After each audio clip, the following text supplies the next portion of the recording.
Halo semuanya, perkenalkan nama saya Rafini Sapan dengan NIM 2023-79054. Saya akan menjelaskan cara penyelesaian dari 3 nomor soal UTS. Untuk soal pertama yaitu 3 buah kolom terletak pada satu baris, masing-masing mempunyai jarak 4 meter. Beban-beban pada kolom 1, 2, dan 3 berturut-turut adalah A kilonewton, B kilonewton, dan C kilonewton. Yang dicari yaitu tambahan tegangan vertikal yang terjadi pada kedalaman 2,5 di titik-titik yang diperlihatkan pada gambar C6.1, dan jika diketahui bahwa tanah homogen atau sejenis dengan berat volume basah 17 kN per meter kubik, berapakah tegangan total akibat beban kolom dan tekanan overburden atau tekanan akibat berat tanahnya sendiri pada masing-masing titiknya. Di mana nilai A, B, dan C ini merupakan dua angka terakhir dari NIM saya yaitu 54 yang akan saya kalikan dengan angka 10, 4, dan juga 7 untuk mendapatkan nilai dari A, B, dan C-nya. Kita masuk di penyelesaian soal nomor 1. Jadi di sini soal yang nomor 1 ini sudah saya ubah untuk nilai A, B, dan C-nya sesuai dengan peraturan yang ada. Jadi saya mendapatkan nilai A 540 kN, B 216 kN, dan C-nya 378 kN. Ini adalah gambar dan juga jarak antara masing-masing kolom yang saya gunakan. Pada kolom pertama saya mendapatkan beban yang sebesar 540 kN, kemudian pada kolom kedua saya mendapatkan beban 216 kN, dan pada kolom ketiga saya mendapatkan beban sebesar 278 kN. Dengan jarak yang sama pada gambar yaitu masing-masing jarak pada kolom 4 meter, kemudian Z atau kedalaman tanahnya yaitu 2,5 meter sesuai di soal, dan titik yang saya tinjau ada 3 yaitu titik pertama, titik kedua, dan titik ketiga, di mana masing-masing jaraknya sebesar 2 meter. Untuk arah panah yang mengarah ke bawah ini kita sebut dengan bola-bola baja atau beban di atas tanah. Yang akan kita tinjau pertama yaitu beban di kolom 1 sebesar 540 kN. Kita lihat di kolom sebelahnya yaitu kolom R. R ini merupakan jarak horizontal dari kolom ke titik. Jadi kita lihat kembali di gambar sini di kolom 1, dia jarak dari kolom 1 ke titik 1 itu sebesar 2 meter. 4 meter ini kita bagi 2, kemudian kita dapat 2 meter jaraknya. Kemudian untuk kolom 1, jarak dari kolom 1 ke titik 2 sebesar 4 meter, dan jarak dari kolom 1 ke titik 3 sebesar 6 meter. Kemudian kita di kolom sebelahnya lagi, di kolom ketiga, kita lihat di sini kolom RZ, berarti kita dapatkan nilai R yang sebelumnya tadi kita bagi dengan Z. Z itu kedalaman dari tanahnya yaitu sebesar 2,5 meter.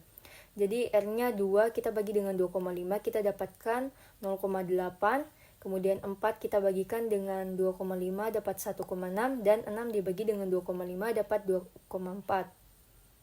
Kemudian di kolom sebelahnya lagi kita dapatkan kolom IB.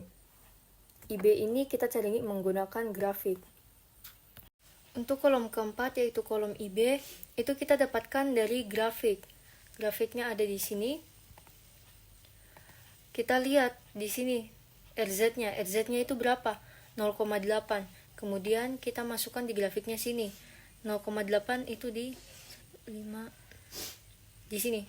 0,8 itu di sini. Kemudian kita tarik ke atas secara vertikal hingga kita mendapatkan garis lengkung IB.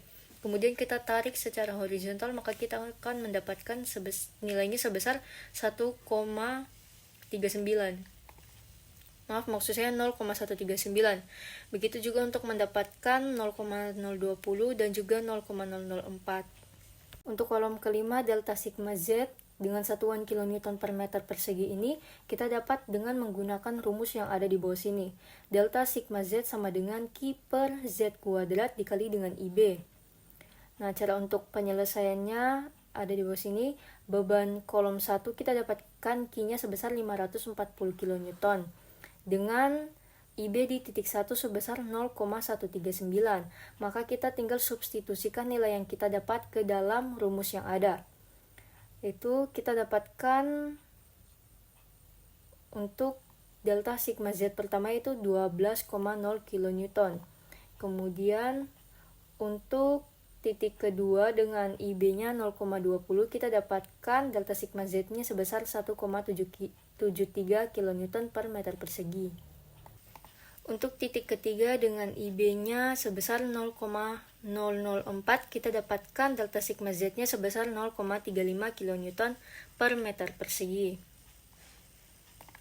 Begitupun juga untuk di kolom kedua. Kita tinjau di kolom kedua, Q-nya sebesar 216 kN.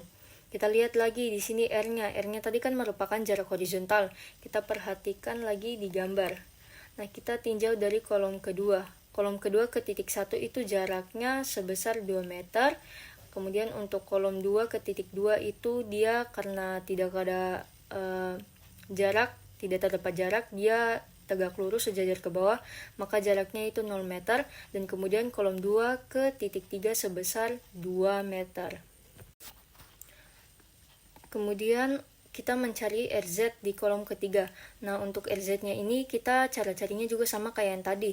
Kita sudah dapatkan nilai R-nya, kemudian kita bagi dengan Z-nya. Z-nya masih sama, yaitu kedalaman 2,5 meter. Setelah kita bagi 2 dibagi dengan 2,5, kita dapatkan 0,8. Begitupun juga ke bawahnya 0,0 dan 0,8. Kemudian untuk beban di kolom kedua dengan Q-nya sebesar 2,16 kN, cara untuk mendapatkan IB-nya juga masih sama. Kita lihat di RZ-nya. RZ-nya di sini misalnya 0,0. Kita cari di sini. Kita lihat di grafik 0,0 di sini. Kemudian kita tarik sampai kita dapat di atas sini. Dan kita dapat di sini sebesar 0,478. Begitu juga untuk di kolom ketiga dengan Q-nya 378 kN. Kita cara cari IB-nya juga sama, yaitu dengan RZ 2,4. Sini 2,4 di atas sini ya. Kemudian kita tarik, kita langsung tarik ke samping. Jadi kita dapatkan hasilnya sebesar 0,24. Kemudian untuk delta sigma Z-nya ini dengan satuan kN per meter persegi kita dapatkan dengan cara yang sama juga. Di bawah ini saya telah jabarkan cara untuk mendapatkan delta sigma Z-nya dengan beban Q-nya sebesar 216 kN. Tinggal teman-teman substitusikan ke dalam rumus yang ada, sehingga kita mendapatkan delta sigma Z pertama 4,80 kN per meter persegi. Untuk delta sigma Z di titik kedua dengan IB 0,478 kita dapatkan sebesar 16,51 kN per meter persegi. Dan delta sigma Z di titik ketiga dengan IB sama dengan 0,139 kita dapatkan sebesar 4,80 kN per meter persegi. Kemudian kita tinjau lagi di kolom ketiga dengan Q-nya sebesar 378 kN. Nah, kita cari R-nya lagi, kita carinya sama seperti untuk di kolom 1 dan 2. Kita kembali lihat ke gambar. Di kolom ketiga ini kita tinjau ke titik 1. Itu jaraknya sebesar 6 meter. Kemudian untuk ke titik kedua yaitu sebesar 4 meter. Dan untuk ke titik ketiga dia sebesar 2 meter. Kemudian untuk kolom di sebelahnya, kolom RZ kita dapatkan dengan cara yang sama juga. Nilai R ini kita bagikan dengan nilai Z, yaitu kedalamannya sebesar 2,5 meter. Kita dapatkan hasilnya 2,4, 1,6, dan 0,8. Untuk di kolom ketiga dengan Q-nya 378 kN, kita cara cari IB-nya juga sama, yaitu dengan RZ 2,4. Sini 2,4 di atas sini ya. Kemudian kita tarik, kita langsung tarik ke samping. Jadi kita dapatkan hasilnya sebesar 0,24. Kemudian untuk delta sigma Z kita dapatkan dengan cara yang sama juga, telah saya jabarkan di bawah ini. Bisa teman-teman lihat, untuk beban kolom 3 dengan Q-nya sama dengan 378, delta sigma Z di titik 1 dengan IB-nya sama dengan 0,004, kita dapatkan sebesar 0,24 kN per meter persegi. Delta sigma Z di titik kedua dengan IB sebesar 0,020, kita dapatkan sebesar 1,21 kN per meter persegi.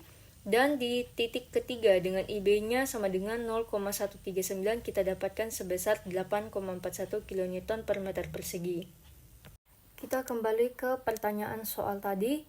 Yang ditanyakan pertama adalah tambahan tegangan vertikal akibat beban kolom pada kedalaman 2,5 meter. Di sini telah ada penyelesaiannya. Titik pertama, delta sigma Z sama dengan 12,0. 12,0 ini kita tinjau dari titik pertama. Kita lihat di beban di kolom 1, di titik pertama kita dapatkan sebesar 12,0 kN. Kemudian kita lihat lagi di kolom kedua, di titik 1 kita dapatkan sebesar 4,80, dan kita lihat lagi di kolom ketiga dengan titik 1 0,24. Jadi kita jumlahkan sehingga kita mendapatkan 17,04 kN per meter persegi. Jadi untuk mendapatkan tambahan tegangan vertikalnya ini, kita jumlahkan di semua titik yang sama. Jadi misalnya di kolom pertama kita tinjau, kita lihat di titik pertama nilainya dapat berapa. Kemudian untuk di kolom kedua, kita lihat di titik pertama juga kita dapat nilainya itu berapa, dan di kolom yang ketiga kita lihat di titik yang pertama juga kita dapat nilainya berapa. Begitupun juga untuk cara pengerjaan di titik 2 dan titik ketiga. Kita dapatkan titik keduanya 19,45 kN per meter persegi, dan di titik ketiga sebesar 13,56 kN per meter persegi. Untuk lebih jelasnya lagi, teman-teman bisa lihat di video yang pertama telah saya berikan sebagai tugas pertama.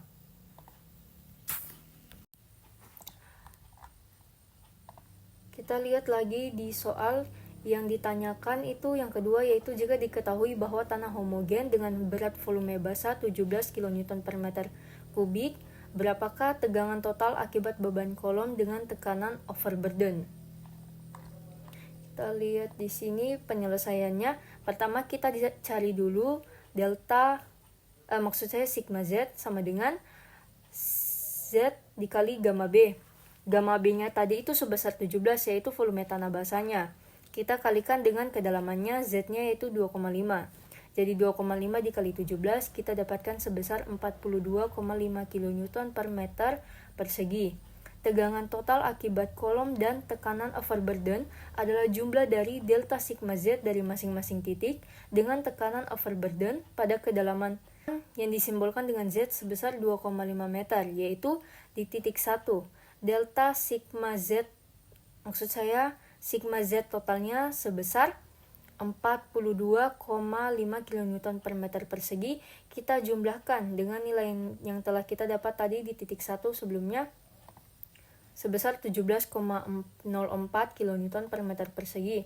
Sehingga kita dapat di sini hasilnya 59,54 kN per meter persegi. Kemudian di titik kedua, sigma Z total, kita ambil nilainya dari atas ini 42,5 kN ditambah dengan nilai yang kita dapat 19,45 sebagai tegangan vertikalnya. Kemudian kita jumlahkan dan kita dapatkan sebesar 61,95 kN per meter persegi. Begitupun juga untuk di titik yang ketiga. Kita masuk ke soal yang kedua, yaitu suatu timbunan mempunyai tampang seperti yang ditunjukkan pada gambar C6.9, gambar di bawah ini, dengan menganggap tanah timbunan mempunyai berat volume basa atau gamma B-nya sebesar 18 kN per meter kubik. Hitung tambahan tegangan vertikal pada kedalaman 2 meter dan 4 meter di titik A dan juga B. Di sini A-nya ini, nilai A dan B-nya ini merupakan dua angka terakhir NIM yang dikalikan dengan 4. NIM saya sebesar 54, kemudian saya akan kalikan dengan 4 dan juga 2. Kita masuk ke penyelesaian soalnya.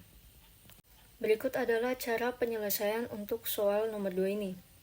Yang pertama, tambahan tegangan vertikal di titik A pada kedalaman Z sama dengan 2 meter.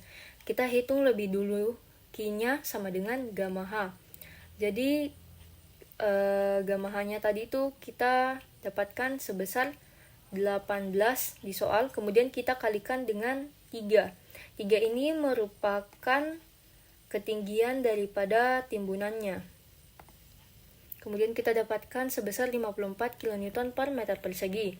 Kemudian untuk B dan A yang tidak diketahui di soal tadi, kita dapatkan dari dua angka NIM terakhir, 54 saya kalikan dengan 4 sebesar 216 meter. Kemudian untuk A-nya 54 dikali dengan 2, saya dapat sebesar 108 meter.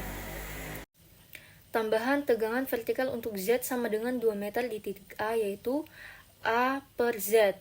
A ini saya dapat 108, kita bagi dengan kedalaman yang ditinjau yaitu sebesar 2 meter. Jadi saya dapatkan sebesar 54, kemudian B-nya saya dapat 216 meter, dibagi dengan Z-nya kedalamannya yang ditinjau 2 meter. Jadi saya dapat sebesar 108.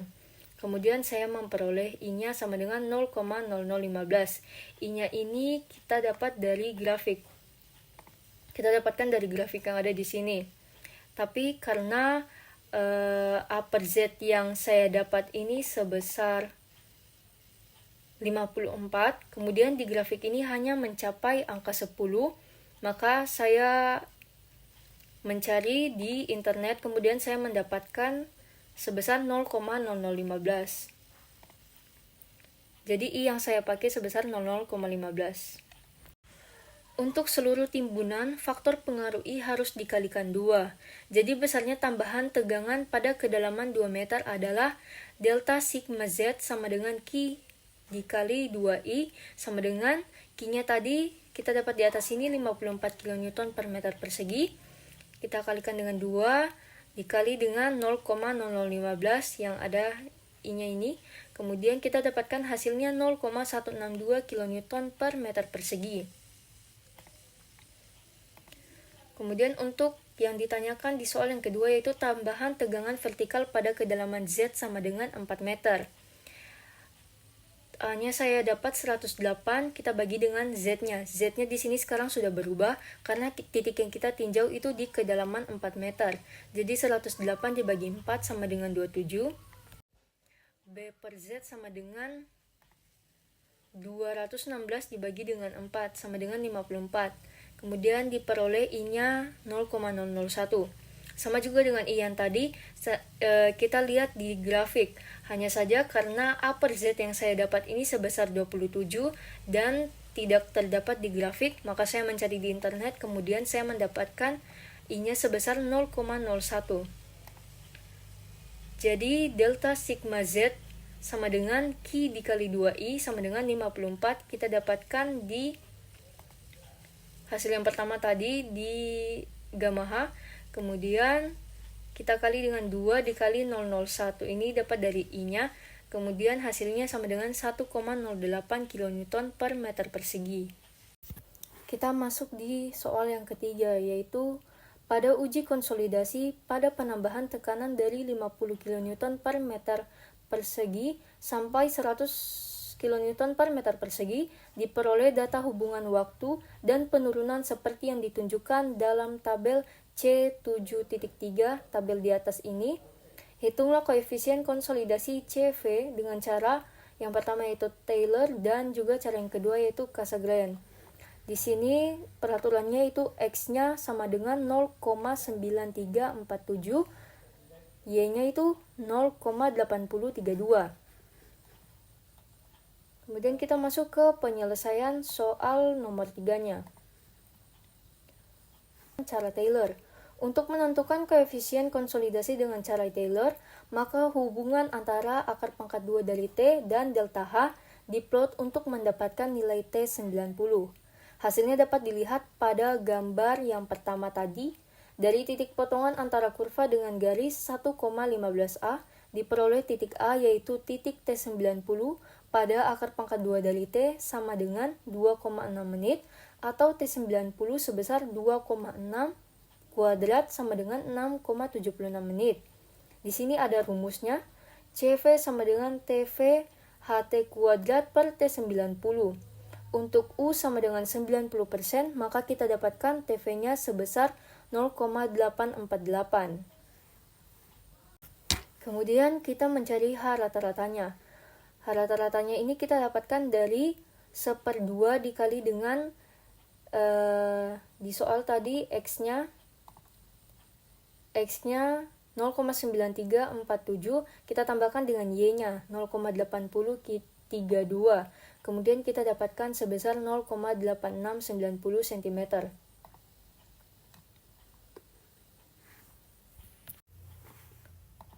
Nah, untuk T90-nya tadi di sini kita dapatkan sebesar 2,6 kuadrat, itu kita dapatkan dari grafik di sini. Kita lihat di 1,15 di sini, kemudian kita dapatkan di sini sebesar 2,6. Karena pada uji konsolidasi drainase benda uji pada arah atas dan bawah drainase double, maka HT sama dengan 1/2 dikalikan dengan H rata-ratanya yang tadi kita dapat, yaitu 1,2, maksud saya 1/2, kita kalikan dengan H rata-ratanya tadi sebesar 0,8690. Kita dapatkan sebesar 0,4345 cm. Kemudian untuk rumus CV yang tadi, kita tinggal substitusikan semua nilai yang telah kita dapat. Di CV tadi kan yang pertama kita dapat yaitu kita masukkan di rumus yaitu TV-nya. TV-nya untuk U 90% kita dapatkan sebesar 0,848. Kemudian kita cari HT-nya. HT-nya tadi kita sudah dapat. Ini HT-nya yaitu sebesar 0,4345, kita kuadratkan. Kemudian kita bagi dengan 676, ini kita dapat juga dari T90, 6,76 menit. Kemudian kita kalikan dengan 60. Kenapa kita kalikan dengan 60? Karena 1 menit adalah 60 detik. Kemudian setelah kita kalikan semuanya ini, kemudian bagi, kita dapatkan nilainya sebesar 3,94 kali 10 pangkat minus 4 cm persegi per detik. Kemudian untuk penyelesaian secara Cassegrain, untuk memperoleh koefisien konsolidasi dari cara Cassegrain, maka hubungan antara penurunan dan log T diplot pada garis semi logaritmis seperti yang terlihat dalam gambar C7.3b. Dalam grafik yang ini, kita dapatkan di sini T50-nya itu sebesar 1,7 menit. Dengan prosedur yang telah dipelajari, diperoleh T50 sama dengan 1,7 menit. Kita masukkan lagi ke rumus CV-nya. Nilai-nilai yang telah kita dapat tadi, TV-nya yaitu 0,197. TV-nya ini kita dapat dari T50. Kalau T50 sebesar 1,7 menit, kita dapatkan TV-nya itu 0,197. Kemudian kita kalikan dengan HT-nya yang telah kita dapat di atas ini sebesar 0,4345. 0,4345 ini kita kuadratkan, kemudian kita bagi dengan 1,7 dikali dengan 60. Mengapa kita kalikan dengan 60? Karena 1 menit 60 detik. Jadi setelah kita kali kemudian kita bagi, kita dapatkan hasilnya 3,64 dikali 10 pangkat minus 4 cm persegi per detik. Untuk Cassegrain ini berbeda nilainya dengan yang Taylor. Jadi didapat nilai dari teori Cassegrain sebesar 3,64 dikali 10 pangkat minus 4 cm per detik. Kemudian kalau yang untuk teori Taylor kita dapatkan sebesar 3,94 dikali 10 pangkat minus 4 cm per detik. Sekian penjelasan dari penyelesaian soal UTS yang telah saya kerjakan. Atas kesalahan dalam tutur kata saya maupun juga kesalahan dalam jawaban saya mohon maaf. Terima kasih. Dadah.